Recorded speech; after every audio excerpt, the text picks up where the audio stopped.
Aloha, I'm Ed Case with another report on my agenda as your United States Senator. In my first report, which you can find at www.edcase.com, I talked about how growing our economy had to be our #1 priority nationally. And I talked about how for Hawaii, to do that, we had to take care of our bread and butter industries. Well, tourism is our bread and butter industry.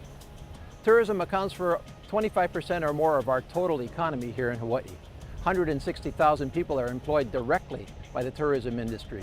Tourists that come here and get off the plane spend somewhere in the range of $35 million a day. So for us, tourism has been a great industry, and it can continue to be a great industry that drives the economy of our state. But we cannot take tourism for granted. The first thing that we have to do to help tourism is to take care of our own national economy. When we have a strong national economy, people visit us here in Hawaii. So as we take care of all of our national economic issues, we also help our tourism industry here. And as we take care of international tensions and assure international stability, we also take care of our tourism industry, because then folks from elsewhere in the world come to visit us as well. And nowhere is this more true than the countries of the Asia-Pacific region today, particularly China. The things that we have to do to fix tourism and assure tourism going out into the future fall into these general categories. Now, on a specific agenda for tourism, what we can do first is to make it easy for people to visit us here. From the mainland United States, that's almost all about making sure that TSA is making it easy to get through our airports and for people to get here to Hawaii. When we're talking about overseas, what we're talking about at that point is making it easy for people to get permission from our government to come here, and then getting here on the airplanes, and then getting through immigration and customs when they arrive. I call that the big E, easy, make it easy. From the countries of the Asia Pacific and China, the main thing we can do is to advance a visa waiver program such as what we have for Japan and what we may have very soon for Taiwan. That means that people can come here without getting the visas. Getting the visa overseas is one of the principal challenges that visitors have, and one of the principal obstacles we have to asking them and enticing them to come here, because other countries don't have the visa requirements, and that makes it very difficult for them to come here. So we need to advance a visa waiver program for the remaining countries of the Asia Pacific. And while we're busy doing that, we have to make sure that our visa processing in those countries is dramatically improved through consular improvements and availability of visa applications overseas.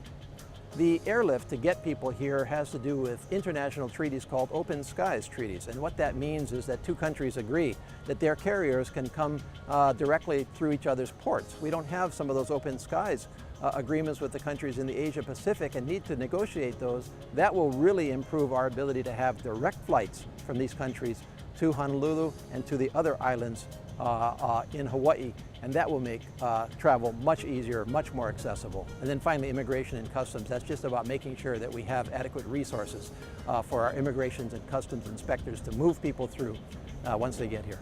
Another key area for us to focus on at the federal level is promotion of the United States generally, and Hawaii specifically, as a travel and tourism destination. We've made some inroads along these lines in the recent years with a major law called the Tourism Promotion Act in 2010 for a public-private partnership to promote the United States overall. And we have ongoing marketing efforts inside of the federal government. The problem is twofold. First of all, they're not developed enough, not tight enough, not well funded enough. And second, sometimes Hawaii's voice is lost because tourism in Hawaii is different from tourism in Boston, from tourism in any other part of our country. And so it's important for us to not only expand these efforts at the federal level, but tighten them up and make sure that Hawaii has a voice inside of our federal government on our tourism promotion efforts. The other area that we need to obviously focus on is business and convention-related travel. And that is oftentimes driven by our tax laws, which are going to be going through reform in the next couple of years. We have to make sure that our tax laws are reformed in a way that continues to incentivize folks to do their business meetings here, their performance reward meetings here, and the conventions here that are really such important parts of our economy. We also have to encourage more APEC-related meetings because APEC was a tremendous success from marketing ourselves to the rest of the world. And there are many other organizations internationally which, if provided the opportunity, would in fact do their conventions right here in Hawaii. But what we need most of all is a senator who knows and understands Hawaii's tourism industry and has the will and the ability to advocate for it in Washington, D.C. over the next generation, whether the issues be international or national or statewide, or just helping our tourism-related businesses with their individual challenges. I've worked with the tourism industry in the private sector for 30 years now. I know this industry, and in my legislative career, I have emphasized the tourism-related industry because I believe in its importance. When I was in the U.S. House of Representatives, I joined and participated as a member of the Congressional Travel and Tourism Caucus, which was a bipartisan effort to promote and help tourism nationally.